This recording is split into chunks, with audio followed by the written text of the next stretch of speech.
Et si je te disais que Resident Evil n'a pas commencé avec des zombies, mais avec le rêve d'un homme qui voulait devenir Dieu. Avant Resident Evil 0, avant Umbrella, avant le virus T, il y avait le Progenitor. Et ce que tu vas découvrir changera complètement ta lecture de la saga. Ce récit parle de l'ambition démesurée d'un scientifique du nom de James Marcus et du départ d'une licence qui marquera à jamais l'histoire du jeu vidéo. Salut, c'est Thio et bienvenue dans cette vidéo dans laquelle je t'explique les fondations de la saga Resident Evil.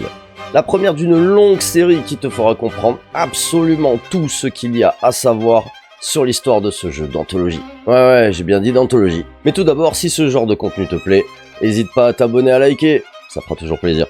En premier lieu, qui est James Marcus ? Né en 1918, Marcus se lie d'amitié avec Edward Ashford pendant ses études où il se prend de passion pour la biologie et la virologie. Suite à leur départ de l'école, Marcus et Ashford s'associent en tant que partenaires dans la recherche sur le virus Progenitor. Pour ce faire, ils demandent de l'aide à l'un des amis proches de la famille Ashford, Lord Oswell E. Spencer, afin d'obtenir le financement nécessaire jusqu'à découvrir le virus en 1967.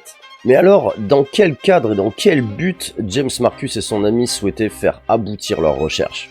Marcus estimait que le virus pourrait générer une évolution, l'avènement d'un humain supérieur génétiquement, tandis que Ashford voyait ses recherches comme un moyen de créer une arme biologique. Au commencement de ce projet, Marcus travaille dans le laboratoire de paléovirologie en Suisse, qui consiste en gros à étudier des virus très anciens. En 1966, il s'intéresse particulièrement à un ouvrage de la fin du 19e siècle intitulé Natural History Conspectus de Henry Travis, ce qui attira l'attention de Spencer par la même occasion.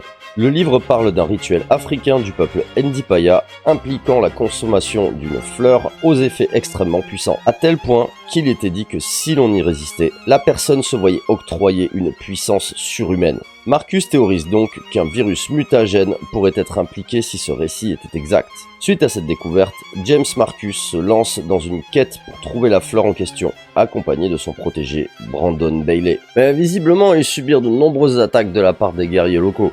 Ah, normal quoi. Ils réussirent néanmoins à isoler un rétrovirus. De retour à l'université en février 1967 avec des cultures de progénitor, on observe que le virus altère l'ADN du porteur. Les graines apportées donnent naissance à des fleurs Sonnentrep viables. À tes souhaits, bon.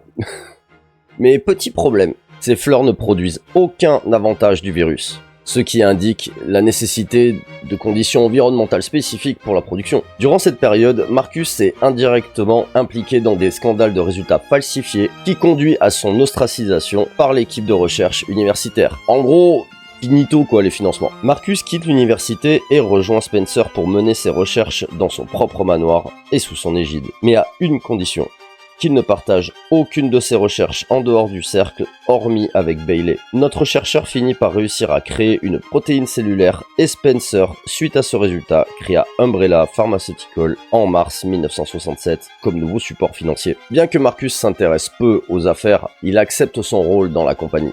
Et face à une pénurie de culture de progénitor, Spencer envoie au printemps 1968 une équipe de mercenaires afin de chasser les guerriers Ndipaya dans le but d'extraire de nouvelles fleurs.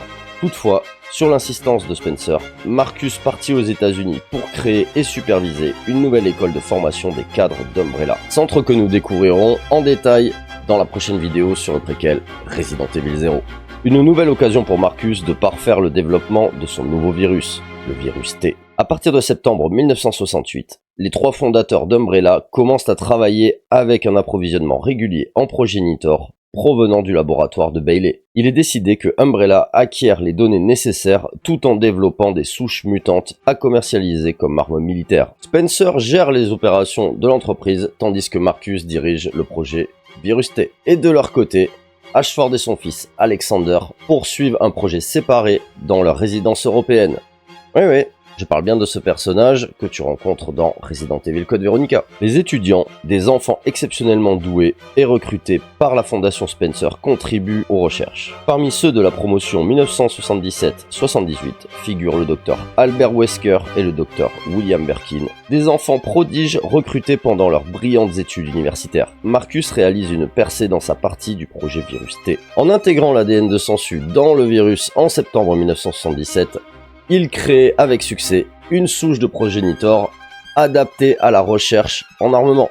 Il partage donc ses découvertes avec l'entreprise. Dans les mois qui suivent, il passe à l'expérimentation animale impliquant divers sujets et allant des amphibiens aux reptiles jusqu'aux mammifères. Bien qu'il conserve sa fascination pour l'étude des effets du virus sur les sangsues, l'intérêt croissant se porte sur l'expérimentation humaine. Peu de temps après, un fossé grandissant oppose Spencer et Marcus depuis la création d'Umbrella, chacun nourrissant une paranoïa à l'égard de l'autre. Ashford lui-même trouve la mort dans un accident de laboratoire orchestré par Spencer. À la fin de l'année scolaire 1977-78, le siège d'Umbrella ordonne la fermeture immédiate de l'école et de son laboratoire. Birkin et Wesker sont rapidement transférés à celui d'Arklay, privant Marcus de ses apprentis de confiance. Déjà convaincu que Spencer cherche à lui voler ses données de recherche, Marcus choisit de rester dans son laboratoire pour poursuivre ses expériences. Cependant, malgré son isolement, Spencer devine ses intentions et prend des mesures pour éliminer la menace que représente le Dr Marcus. Et en 1988, une équipe de Umbrella Security Service infiltre le laboratoire et abat le scientifique. Birkin et Wesker accompagnent l'escouade et récupèrent rapidement les données pour leur propre projet au laboratoire d'Arklay. Le corps de James Marcus, ainsi que des spécimens indésirables comme la reine sangsue, sont jetés dans le canal de la rivière. En 1998, Umbrella a presque effacé Marcus de son histoire officielle, à l'exception de quelques documents mentionnant sa destitution précoce. Je trouve important de poser les bases scénaristiques de cette saga iconique alors que beaucoup ne se concentrent que sur la création du virus T en surface, ainsi que les personnages qui apparaissent au moment de l'épidémie de Raccoon City. Alors dites-moi en commentaire si pour vous Resident Evil part d'une ambition scientifique ou divine. J'ai hâte de lire ce que vous en pensez. Merci d'avoir regardé cette vidéo jusqu'au bout et on se retrouve pour la suite en détail de cette histoire Resident Evilesque. Sur ce, c'était Tio, hasta luego todos.